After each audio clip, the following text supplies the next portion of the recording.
আসসালামু আলাইকুম এভরিওয়ান। ব্যবস্থাপনা প্রথম পত্রে লেকচার 12-এ তোমাদেরকে স্বাগত জানাচ্ছি। আমি মুফরাদ হাসান মুগ্ধ, বর্তমানে অধ্যয়নরত আছি ঢাকা বিশ্ববিদ্যালয়ের ম্যানেজমেন্ট অ্যান্ড ইনফরমেশন সিস্টেম ডিপার্টমেন্টে, আর আমি নটরডেম কলেজের ছাত্র ছিলাম। তো আজকে আমরা আলোচনা করব ব্যবসায় নৈতিকতা সামাজিক দায়বদ্ধতার চ্যাপ্টারটি। তো দেরি না করে চলো শুরু করা যাক। আচ্ছা, প্রথমে যে টপিকগুলো নিয়ে আমরা আলোচনা করব সেটা হচ্ছে ব্যবসায়িক মূল্যবোধ ও নৈতিকতা, অর্থাৎ ব্যবসায়িক মূল্যবোধ বলতে আমরা মূলত কি বুঝি এবং ব্যবসায়িক নৈতিকতা বলতে আমরা মূলত কি বুঝি। তারপরে আমরা দেখব সামাজিক দায়বদ্ধতার ধারণা, তারপরে আমরা ব্যবসায়িক কারণে যে পরিবেশ দূষণের যে প্রভাব পড়তেছে সেটার সম্পর্কে আমরা বিস্তারিত আলোচনা করব। তারপরে আমরা দেখব যে পরিবেশ সংরক্ষণে বণিক সমিতির কি ভূমিকা রয়েছে। তারপরে আমরা দেখব যে খাদ্য উৎপাদনে রাসায়নিক ব্যবহারের যে কুফলটা সেটা সম্পর্কে আমরা বিস্তারিত আলোচনা করব। তারপরে ক্ষতিকর পলিথিন উৎপাদন ও ব্যবহারের কুফল নিয়ে আমরা আলোচনা করব। অ্যান্ড অ্যাট লাস্ট খাদ্য উৎপাদন ও সংরক্ষণে রাসায়নিক ব্যবহারে কি কি সতর্কতা আমরা করতে পারি বা কি কি সতর্কতা ব্যবস্থা আমরা নিতে পারি এবং আমাদের করণীয়গুলো কি কি, এই টপিকটা সম্পর্কে আমরা বিস্তারিত আলোচনা করব। তো এই যে টপিকগুলো রয়েছে এর মধ্যে সিকিউতে কোনটা কিসের জন্য ইম্পর্টেন্ট চলো দেখে নিই। ব্যবসার মূল্যবোধ ও নৈতিকতা এবং সামাজিক দায়বদ্ধতার ধারণা, এই দুইটা হচ্ছে ক খ এর জন্য ইম্পর্টেন্ট। ক খ ব্যবসায়িক কারণে পরিবেশ দূষণের প্রভাব, এটা সিকিউ এর জন্য ইম্পর্টেন্ট, গ অথবা ঘ এর জন্য। সেমভাবে খাদ্য উৎপাদনের রাসায়নিক ব্যবহারের কুফল, এই যে লাস্টের যে তিনটা পয়েন্ট আছে ক্ষতিকর পলিথিন উৎপাদন অ্যান্ড তোমার সতর্কতা ও করণীয়, এই তিনটা পয়েন্টও গ ও ঘ নাম্বারের জন্য ইম্পর্টেন্ট। তাই এই চ্যাপ্টারটা মূলত তোমরা দেখবে যে বর্ণনামূলক টপিক দিয়ে আমি মূলত সাজিয়েছি। এই চ্যাপ্টারটি মূলত তোমার সিকিউর জন্য ইম্পর্টেন্ট এবং এই চ্যাপ্টার থেকে তোমরা যদি সিকিউ আসে তাহলে এই কয়টা টপিকের উপর বেস করে আসবে। এই যে লাস্টের তিনটা টপিক আর মাঝখানের এই একটা টপিক, ব্যবসায়িক কারণে পরিবেশ দূষণের যে প্রভাবটা আছে এই টপিকটার উপর বেস করে কিন্তু আসবে। আচ্ছা চলো আমরা দেরি না করে শুরু করি। আচ্ছা, এখন আমরা দেখব যে নৈতিকতা ও মূল্যবোধ বলতে মূলত আমরা কি বুঝি। প্রথমে আসি মূল্যবোধ নিয়ে। তাহলে চলো দেখি বুকিশ ভাষায় কি লেখা আছে, যে পরিবার, গোষ্ঠী, সমাজ বা রাষ্ট্রে বসবাসকারী মানুষের বিশ্বাস, মনোভাব ও চিন্তা চেতনার যে দীর্ঘমেয়াদী প্রকাশ সেটাই হচ্ছে মূল্যবোধ। তাহলে মূল্যবোধ বলতে মূলত আমরা কি বুঝছি? মূল্যবোধ হচ্ছে পরিবার, সমাজ বা রাষ্ট্রে বসবাসকারী যেসব মানুষ রয়েছে সেই মানুষের কি বিশ্বাস কেমন, তার মনোভাব কেমন এবং তার চিন্তা চেতনার কেমন প্রকাশ সে করে, সেই দীর্ঘমেয়াদী প্রকাশটাই হচ্ছে মূল্যবোধ। এখন আসি নৈতিকতা বলতে আমরা মূলত কি বুঝি। নৈতিকতা হচ্ছে কোনটি ভালো এবং কোনটি মন্দ এইটা যাচাই করার যে ক্ষমতা সেটাই হচ্ছে নৈতিকতা। তো চলো বইয়ের ভাষায় কি লেখা আছে দেখে আসি। যে নৈতিকতা বলতে মানুষের ভালো মন্দের বিচার বিশ্লেষণ করে সঠিকটি গ্রহণ করাকে বোঝায়। অর্থাৎ একটা কাজ যখন আমরা বিচার বিশ্লেষণ করব তখন সেটা ভালো না মন্দ এটা বিচার করে ভালোটাকে গ্রহণ করার যে ক্ষমতাটা এটাই কি তোমার নৈতিকতা। আচ্ছা, নৈতিকতা কোথা থেকে এসেছে এই শব্দটি? নৈতিকতা শব্দটি গ্রিক শব্দ ইথস থেকে এসেছে। গ্রিক শব্দ ইথস হতে উদ্ভব হয়েছে, যার অর্থ কি মানব আচরণের মানদণ্ড। এই একটা লাইন খুবই ইম্পর্টেন্ট এমসিকিউ এর জন্য বা ক নাম্বারের জন্য। এমসিকিউ অথবা ক নং প্রশ্নের জন্য এই একটা লাইন তোমার খুবই ইম্পর্টেন্ট। নৈতিকতা শব্দটি তাহলে কোথা থেকে উৎপন্ন হয়েছে? গ্রিক শব্দ ইথস থেকে উৎপন্ন হয়েছে। তো আশা করি তোমরা বুঝতে পেরেছো। তো চলো আমরা নেক্সট স্লাইডে মুভ অন করি। আচ্ছা, এখন আমরা দেখব যে ব্যবসায় প্রত্যাশিত মূল্যবোধ ও নৈতিকতা কি কি। অর্থাৎ একজন ব্যবসায়ী যখন ব্যবসা পরিচালনা করবে তখন তার কাছ থেকে আমার প্রত্যাশাটা কি কি থাকবে, তার কাছ থেকে আমি কি কি মূল্যবোধ এবং নৈতিকতাটা আমরা আশা করি চলো দেখে আসি। তো ফার্স্টেই একজন ব্যবসায়ী অবশ্যই তার ব্যবসায়কে একটা মহৎ পেশা হিসেবে গ্রহণ করবে। যেহেতু এটা একটা মহৎ পেশা, ব্যবসায় করা একটা মহৎ পেশা, এটা হিসেবে যখন একজন ব্যবসায়ী গ্রহণ করবে তখন সে কিন্তু ওজনে সঠিক দিবে এবং ন্যায্য মূল্য সে ধার্য করবে।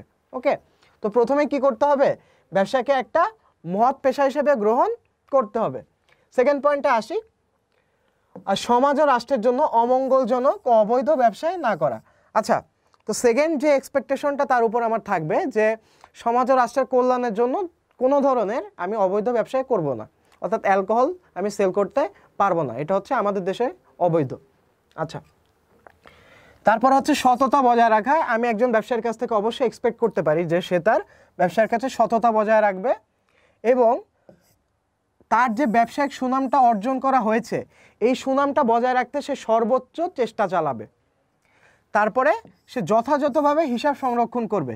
যদি সে যথাযথভাবে হিসাব সংরক্ষণ না করে তাহলে তার যে দৈনন্দিন লেনদেন এই লেনদেনের সমন্বয়টা থাকবে না এবং তার হিসাবে অনেক গড়মিল হবে, যা তার পরবর্তী আয়কে কমিয়ে দিতে পারে। ওকে, তাহলে তাকে কি করতে হবে? যথাযথভাবে হিসাব সংরক্ষণ করতে হবে। এটা আমরা একটা ব্যবসায়ীর কাছ থেকে এক্সপেক্ট করতেই পারি। তারপর হচ্ছে ক্ষতিকর পণ্য উৎপাদন ও বিপণন না করা, অর্থাৎ একজন ব্যবসায়ী এমন কোনো পণ্য উৎপাদন করতে পারবে না বা বিক্রি করতে পারবে না, বা আমরা আশা করব যে সে এরকম পণ্য বিক্রি করবে না যেটা আমাদের জন্য ক্ষতিকর বা আমাদের দেহের জন্য ক্ষতিকর। ওকে, তারপরে যেটা আমরা এক্সপেক্ট করতে পারি যে গ্রাহকদের সাথে সে কখনো প্রতারণা করবে না, অর্থাৎ সে আমাকে ঠকাবে না, দামে বেশি রাখবে না, ওজনে কম দিবে না, এই প্রত্যাশাটা তার কাছে আমরা কি করতে পারি? করতেই পারি। তারপরে মানসম্মত পণ্য সেবা উৎপাদন ও সরবরাহ করা, অর্থাৎ আমি যখন একটা প্রোডাক্ট কিনবো তখন একটা ব্যবসায়ীর কাছ থেকে আমার এক্সপেকটেশন কি থাকবে? সে যেন একটা কোয়ালিটি প্রোডাক্ট আমাকে প্রোভাইড করে। ওকে, তাহলে আশা করি তোমরা বুঝতে পেরেছো।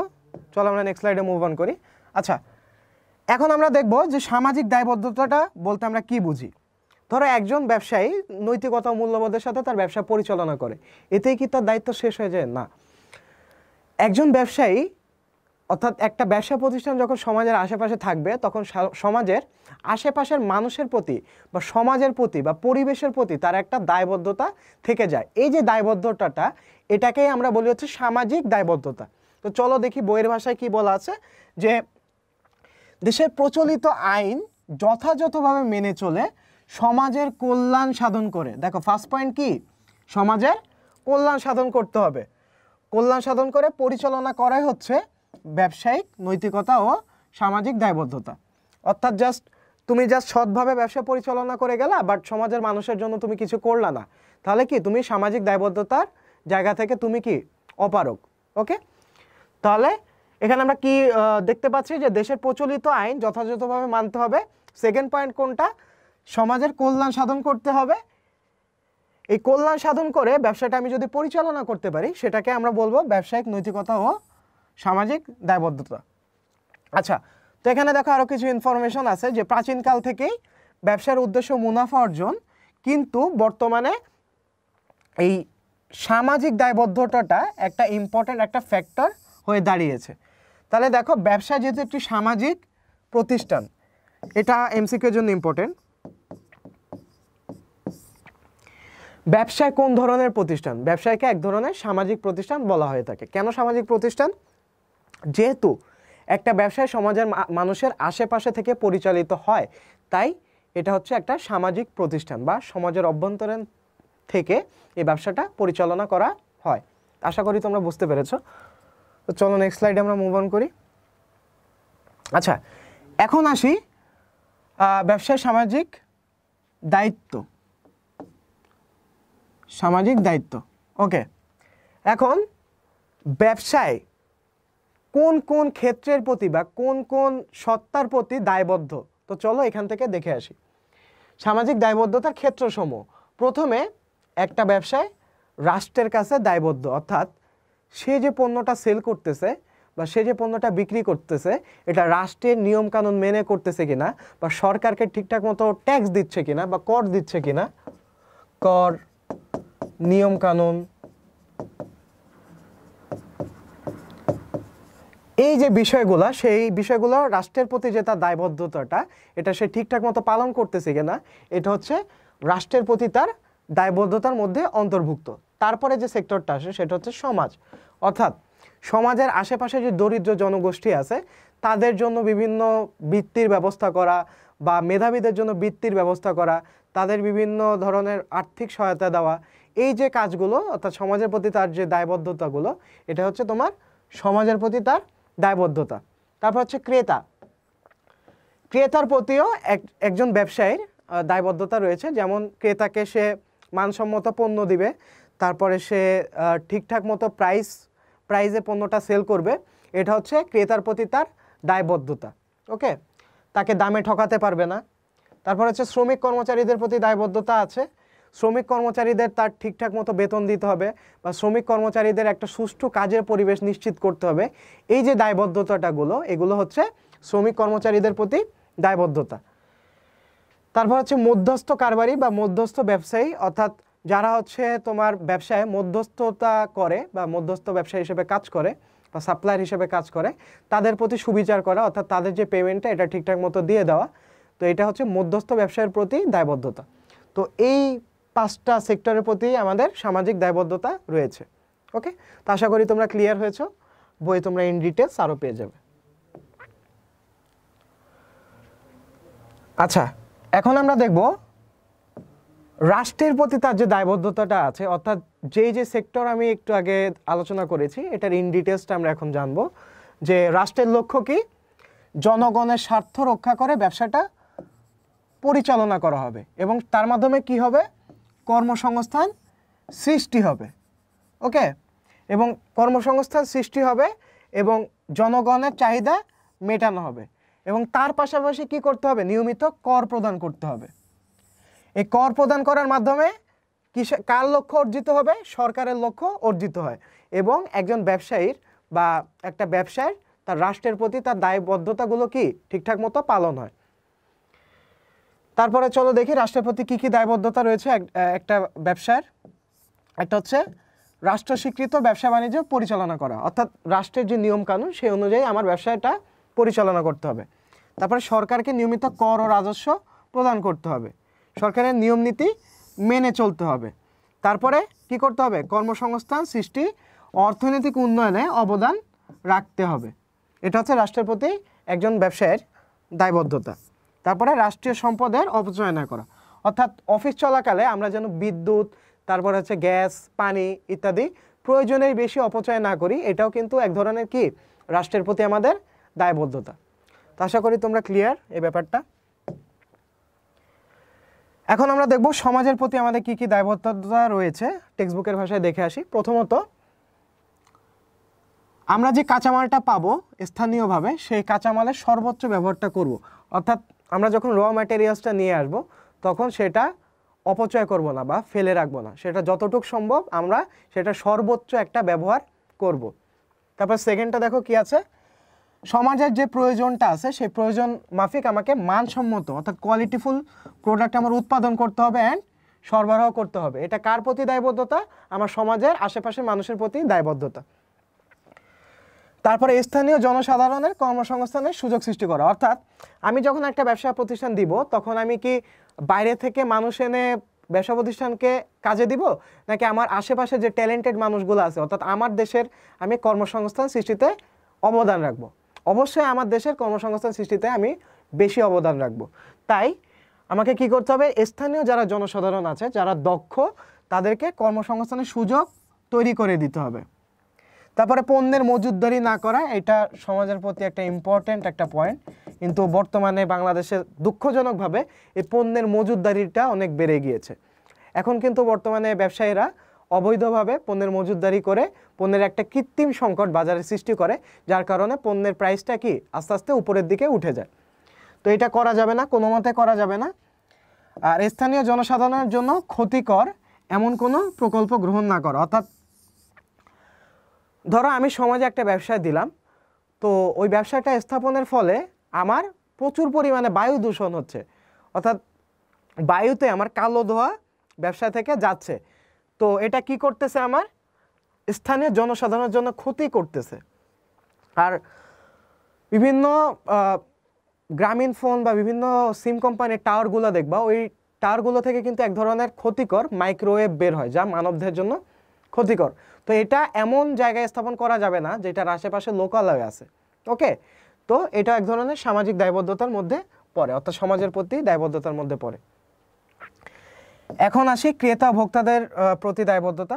আচ্ছা, ইম্পর্টেন্ট কথা হচ্ছে এই যে দায়বদ্ধতাগুলো, এগুলো কিন্তু গ এবং ঘ নাম্বারে আসে, যেটা আমি আগেও টপিকের শুরুতেই উল্লেখ করেছি, তাও তোমাদের আবার রিমাইন্ডার দিয়ে দিলাম। আচ্ছা, তো দেখি ক্রেতা ও ভোক্তাদের প্রতি আমরা কি কি দায়িত্ব পালন করতে হবে একজন ব্যবসায়ীর। প্রথমে হচ্ছে মানসম্মত পণ্য সরবরাহ করতে হবে, প্রোডাক্টটা যেন অবশ্যই কোয়ালিটিফুল হয় যেহেতু সে টাকা দিয়ে কিনতেছে। তারপরে পণ্যের বাজার স্থিতিশীল রাখতে হবে, অর্থাৎ পণ্যের কৃত্রিম সংকট তৈরি করা যাবে না, পণ্যের বাজারটা কি করতে হবে, স্থিতিশীল রাখতে হবে। তারপরে পণ্য সামগ্রী যেন ক্রেতারা বা ভোক্তারা সহজে পায় বা ইজিলি পায় সেই ব্যবস্থাটা রাখতে হবে।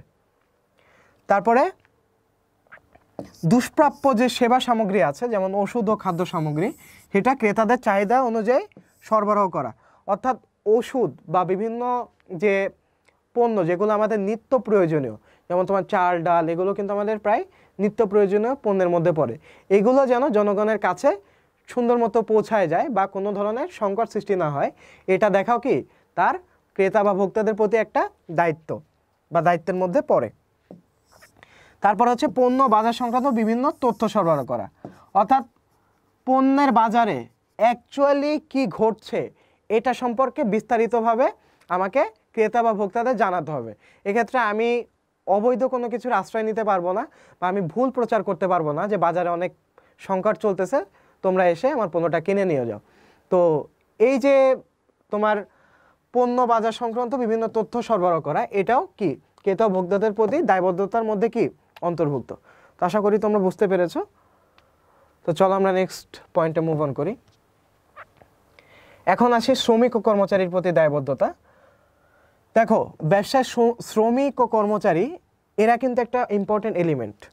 তো শ্রমিক ও কর্মচারী যদি না থাকে তাহলে কিন্তু আমাদের ব্যবসায় পণ্যটা আমরা ঠিকঠাক মতো উৎপাদন করতে পারবো না এবং পণ্যটা ঠিকঠাক মতো আমার ভোক্তাদের কাছে বা আলটিমেট যে কনজিউমার আছে এদের কাছে কিন্তু আমি পৌঁছাতে পারবো না।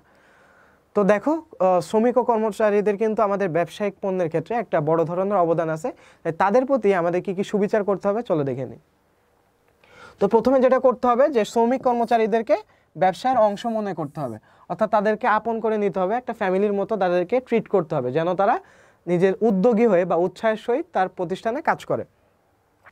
তাকে অবশ্যই উপযুক্ত পারিশ্রমিক দিতে হবে এবং আর্থিক সুবিধা প্রদান করতে হবে।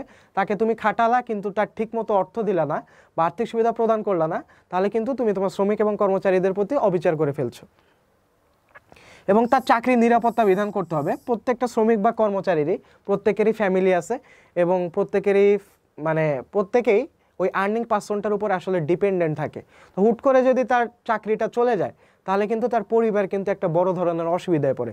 তো এই অসুবিধায় যেন না পড়ে তাই তার কি করতে হবে, চাকরির নিরাপত্তা বিধান করতে হবে এবং সে যেন ঠিকঠাক মতো কাজ করতে পারে সেজন্য তার শারীরিক, মানসিক ও সামাজিক পরিবেশ সৃষ্টি করতে হবে, অর্থাৎ সে যেন ঠিকঠাক মতো কাজ করতে পারে এজন্য তার আশেপাশের যত পরিবেশ সেটা সুষ্ঠু রাখতে হবে, সুষ্ঠু ও স্বাভাবিক রাখতে হবে। তারপরে তাকে প্রশিক্ষণ দিতে হবে যেন তার কর্মদক্ষতা বৃদ্ধি পায় এবং তার পদোন্নতির ব্যবস্থা করতে হবে যেন সে আগ্রহের সহিত আরও প্রতিষ্ঠানে কাজ করতে চায়। এবং বাসস্থান ও চিকিৎসার ব্যবস্থা করা, অর্থাৎ সে যেন বাসস্থান নিয়ে চিন্তিত না থাকে এবং তার স্বাস্থ্য নিয়েও যেন সে চিন্তিত না থাকে, এই কয়টা ফ্যাসিলিটিস তাকে দিতে হবে। অর্থাৎ এটাই হচ্ছে আমার শ্রমিক ও কর্মচারীদের প্রতি ব্যবসায়ের সামাজিক দায়বদ্ধতা। আচ্ছা, এখন আমরা দেখব, এখন হচ্ছে এমসিকিউ এর জন্য এই স্লাইডটা ইম্পর্টেন্ট। কিছু ইনফরমেশন আছে যেগুলো আমি দাগ দেবো, এগুলো তোমরা লিখে ফেলবা সাথে সাথে।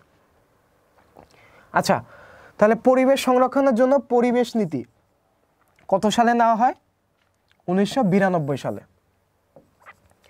পরিবেশ দূষণ রোধ ও পরিবেশ সংরক্ষণের জন্য 1992 সালে তোমার পরিবেশ নীতিটা গ্রহণ করা হয়। তাহলে পরিবেশ নীতি কত সালের? 1992 সালের। তার পরের পয়েন্টে লেখো যে 1995 সালে পরিবেশ সংরক্ষণ আইন প্রণীত হয়, এটা ইম্পর্টেন্ট। 1995 সালে আইন আর 97 সালে বিধিমালা। 1995 সালে পরিবেশ সংরক্ষণ আইন আর 1997 সালে পরিবেশ সংরক্ষণ বিধিমালা এবং 2010 সালে পরিবেশ আদালত আইন তৈরি করা হয়। তাহলে এখানে আমরা তিনটা আইন পেলাম। ফার্স্টেরটা 1992 সাল, এখানে কি আইন করা হয়? পরিবেশ দূষণ রোধ ও পরিবেশ সংরক্ষণের জন্য পরিবেশ নীতি। তাহলে পরিবেশ নীতি 1992 সালের। তারপরে কোনটা? পরিবেশ সংরক্ষণ আইন, সেটা 1995 সালের। আর পরিবেশ সংরক্ষণ বিধিমালা সেটা কত সালের? 1997 সালের। আচ্ছা, দেখো বন ও পরিবেশ আইন 1997 অনুসারে একটা কথা আছে যে হাসপাতাল, শিক্ষা প্রতিষ্ঠান এবং আরও প্রতিষ্ঠান থেকে 100 মিটার পর্যন্ত এলাকাকে নীরব এলাকা হিসেবে চিহ্নিত করা হয়েছে। এর আশেপাশে যদি তোমার শব্দ দূষণ করা হয় তাহলে কঠোর ব্যবস্থা গ্রহণ করা হবে। যদি এই আইনটার প্রয়োগ এখানে নাই, দেখবা হাসপাতালের পাশেই তোমার মেইন রোড, ওখানে তোমার সমানে হর্ন বাজাইতেছে, কানের অবস্থা ঝালাপালা হয়ে যাচ্ছে।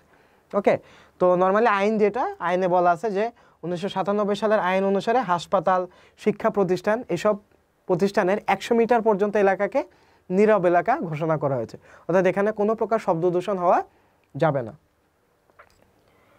আশা করি তোমরা বুঝতে পেরেছো। তো এখন আমরা দেখব পরিবেশ সংরক্ষণে বণিক সমিতি বা ব্যবসা সংগঠন সমূহের দায়িত্ব, অর্থাৎ পরিবেশ সংরক্ষণের জন্য বা ব্যবসায়ী সংগঠন যেগুলো আছে তাদের কি কি দায়িত্ব রয়েছে, চলো দেখে আসি। আচ্ছা, তো বর্তমানে দেখো শিল্প সংশ্লিষ্ট কারণে পরিবেশ দূষণ অনেক বেড়ে চলেছে। কীভাবে বেড়ে চলেছে? শিল্প কারখানার যে কালো ধোঁয়া, তারপর শিল্প কারখানার যে বর্জ্য সেগুলো পানিতে নিক্ষেপ করা হচ্ছে। তো এই কারণে কি হচ্ছে? মূলত তোমার পরিবেশ দূষণটা বেড়ে চলেছে। তাহলে দেখো এখানে কি কি ইনফরমেশন আছে যে নতুন শিল্প স্থাপনের পূর্বে পরিবেশ অধিদপ্তর থেকে বাধ্যতামূলকভাবে ছাড়পত্র সংগ্রহ করে ব্যবসায় চালু করতে হবে। তাহলে নতুন শিল্প যখন আমি স্থাপন করব, কোথা থেকে ছাড়পত্র নিতে হবে? পরিবেশ অধিদপ্তর থেকে। ওরা কি ছাড়পত্র দিবে যে এই ব্যবসায়টা আমার পরিবেশের জন্য কোনো ক্ষতিকর নয়। তাহলে প্রথম কাজ কি? নতুন শিল্প স্থাপন যখন করব তখন পরিবেশ অধিদপ্তর থেকে একটা কি নিব? ছাড়পত্র নিব। তাহলে দেখো এখন বাংলাদেশের অবস্থাটা দেখি। রাজধানীর হাজারীবাগের যে চামড়া শিল্প এলাকা আছে, এখানে এই চামড়া শিল্পের কারখানা দেওয়ার কারণে পরিবেশ দূষণ অনেক বেড়ে চলেছে এবং এখানে শ্রম পরিবেশ অনেক নাজুক এবং এখানে 11 বছরের কম বয়সী শিশুদের খাটানো হয়, অর্থাৎ শিশু যে শ্রম এটা এখানে খাটানো হয়, শিশুদের মারাত্মকভাবে খাটানো হচ্ছে এবং তাদের যে কাজ করানো হচ্ছে এর ফলে তাদের কি শারীরিক অবস্থার মারাত্মক ক্ষতি হচ্ছে এবং এদের কোনো ধরনের প্রোটেকশন ছাড়াই বা প্রতিরোধক ছাড়াই ক্ষতিকর রাসায়নিক দ্রব্যাদির সংস্পর্শে কাজ করানো হয়। ওকে, তো এই যে হাজারীবাগ বা ট্যানারি এলাকা, এখানে গেলেই তোমার আসলে বমি লাগবে, কারণ মানে জায়গাটা এতই দুর্গন্ধযুক্ত যে ওখানে যে তুমি টিকতে পারবে না। আমাদের আসলে ইয়ার মতো, ওই যে আমাদের বুড়িগঙ্গা নদীর মতো আর কি। আচ্ছা, তাহলে আমাকে কি করতে হবে? যে পরিবেশ সংরক্ষণে তোমার এই বদনাম থেকে রক্ষা করার জন্য আমার পরিবেশের যেন কোনো ক্ষতি না হয় এরকমভাবে আমার ব্যবসাটা স্থাপন করতে হবে। ওকে, অর্থাৎ পরিবেশ বান্ধবভাবে আমি আমার ব্যবসাটা স্থাপন করব।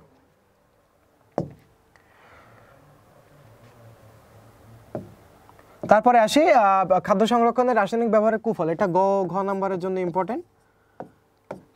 রাসায়নিক ব্যবহারের ফলে কি কি করা হচ্ছে, অর্থাৎ ফরমালিন। দেখো ফরমালিনটা যে ব্যবহার করা হচ্ছে, প্রথমত এই ফরমালিন ব্যবহার করার কারণে শাকসবজি বা আমরা যা খাচ্ছি ফলমূল, সেটার যে পুষ্টিগুণটা, সেটার অ্যাকচুয়াল পুষ্টিগুণ এটা ব্যাহত হচ্ছে, এটা আমরা ঠিকঠাক মতো পাচ্ছি না। সেকেন্ড যে প্রবলেম, আমাদের বিভিন্ন মারাত্মক রোগ যেমন ক্যান্সার, তারপরে হচ্ছে যত ধরনের রোগ আছে সেগুলো আস্তে আস্তে দেখা দিচ্ছে এবং আমাদের রোগ প্রতিরোধ ক্ষমতাটা কমে যাচ্ছে। তো চলো দেখি এখানে বইয়ের ভাষায় কি লেখা আছে, দেখে আসি। যে দেখো ভেজাল খাদ্য গ্রহণের ফলে কি হচ্ছে? ভেজাল খাদ্য গ্রহণের ফলে মানুষের শরীরে বাসা বাঁধছে বিভিন্ন ধরনের জটিল রোগ বা ব্যাধি। ওকে, ফরমালিনযুক্ত খাবার যখন আমরা খাবো তখন কি হবে? ফুসফুসের কার্যক্ষমতা নষ্ট হচ্ছে, লিভার ক্যান্সার হচ্ছে, তারপরে অ্যাজমা হচ্ছে, অন্ধত্ব সহ নানা ধরনের জটিল জটিল রোগ ব্যাধিতে প্রাণ হারাচ্ছে শত শত মানুষ।